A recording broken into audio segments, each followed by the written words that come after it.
Apa ada solusi lain? Apa ada cara lain yang bisa dilakukan agar bisnis ini tetap jalan walaupun partnernya tidak harus diganti gitu?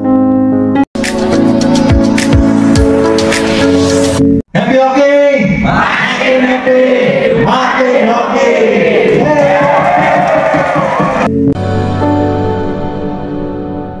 Mungkin itu Om Bimo, mungkin bisa bantu nasihat atau mungkin trik lah. Makasih Om Bimo.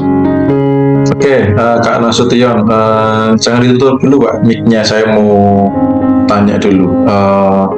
Ini bisnis yang pertama atau bisnis yang kesekian kalinya? Kemudian pernahkah di masa lalu ada kegagalan juga yang masih ketika terngiang-ngiang gitu? Kak Nasution, coba saya pengen tahu dulu nih. Kalau untuk berpartner mungkin ini yang pertama, tapi kalau untuk bisnis yang sama ini udah yang ketiga kali Om Bimo. Ya, maksudnya pernahkah di masa lalu ada kegagalan? Kerugian misalkan? Kalau saya alhamdulillah belum ada kerugian. Alhamdulillah belum ada kerugian. Kalau saya pribadi ya, partner saya kurang paham juga, karena memang partner saya yang saat ini memang masih karyawan, tapi kebetulan memang dari keluarga yang beruang, pengen mencoba berbisnis ya. Kebetulan ya jodohnya partner dengan saya gitu, Om Bimo. Oke. Jadi saya sedang menganalisa begini teman-teman. Sesuai dengan di teknik vibrasi ya, bahwa ketika terjadi sebuah fakta, amati faktor penggerak faktanya.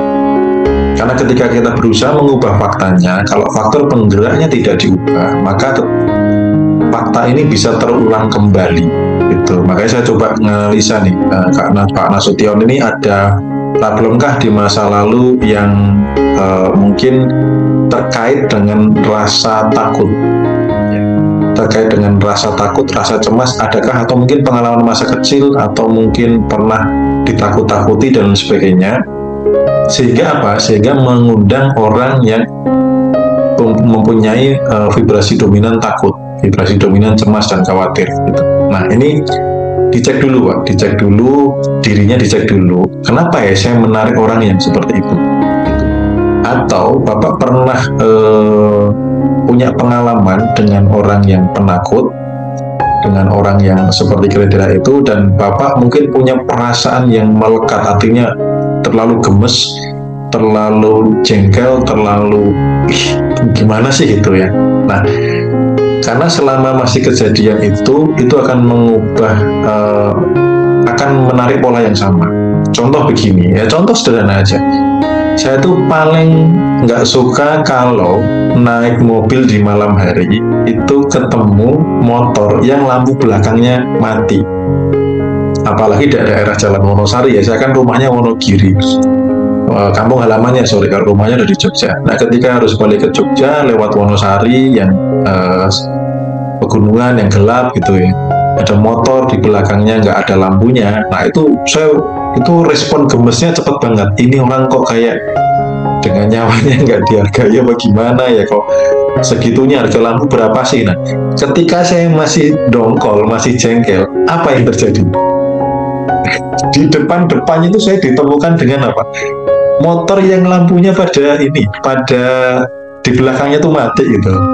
Sampai saya ngobrol sama itu, tuh ada lagi kan. Nah, artinya apa? Pola dalam sepanjang kehidupan, ketika kita belum berdamai dengan sebuah peristiwa negatif, itu pola itu akan terus berulang.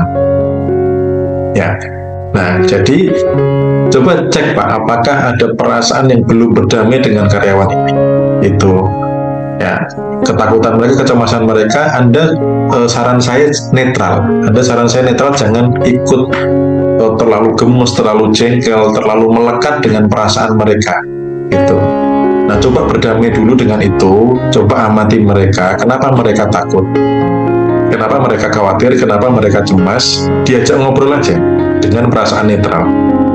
Gali, lalu Bapak kan sudah ikut Happy Hockey nih, tahu penawarnya, rasa khawatir, takut, dan lain sebagainya, fokus ke present, to the best, dibimbing aja Pak. Karena orang takut itu kan mereka sebenarnya kurang kerjaan sih. Ya, orang takut, cemas, khawatir itu kurang kerjaan. Coba dikasih kesibukan, beda. Artinya coba misalkan dibuat sebuah plan ya. Jadi Bapak netral dulu ya. Pertama netral dulu untuk mengubah faktor penggerak faktanya, diubah dulu, jangan sampai masih jengkel dengan partner yang begitu. Karena kalau masih jengkel itu partnernya akan begitu, dan ketika mengundang partner akan sama. Jadi buatlah sebuah plan-plan sederhana. Misalkan setiap hari coba buat 3 hal yang ingin kamu selesaikan apa, lalu yang ingin kamu capai ini kepada partnernya gitu ya. Supaya dia disibukkan fokus ke actionnya. Jadi fokus ke actionnya, bukan belongap bengong memikirkan nanti kalau minus gimana, nanti kalau ini gimana, nanti kalau ini gimana, dan nggak ngapa-ngapain gitu. Itu yang membuat kejadian beneran gitu. Jadi materi happy hoki bisa di-share dalam artian diceritakan ke mereka bahwa kekhawatiran itu kan belum terjadi. Yuk fokus do the best, terbaik saat ini.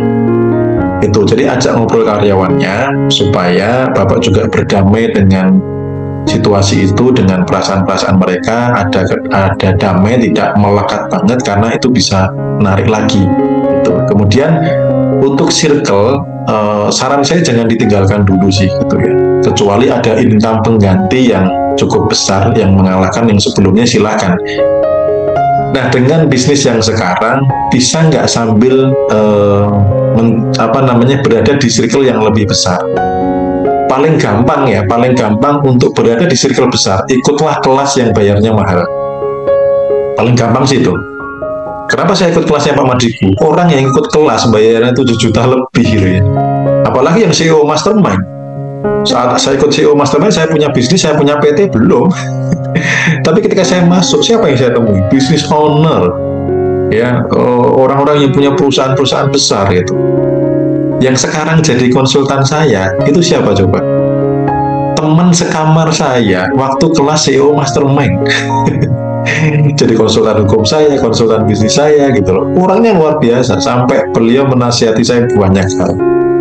Sampai kemarin salah satu hal yang dinasihatkan ke saya, rendahkan dirimu serendah-rendahnya sampai orang lain tidak bisa merendahkan. Itu sampai di titik itu loh saya dapat nasihat itu.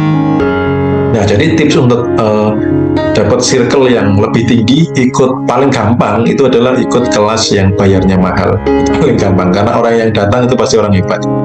Lalu jadilah diri Anda yang menyenangkan untuk mereka. Pakai teknik law assumption bahwa Anda itu pebisnis yang hebat, Anda adalah pebisnis yang handal, Anda ini orangnya amanah, jujur, tekun, ulet, dan lain sebagainya. Itu pancarkan terus supaya ketika mereka melihat Anda, wah ini dari casingnya kelihatan bisnismen yang handal. Itu ya, semoga saja bisa terjawab ya pertanyaannya.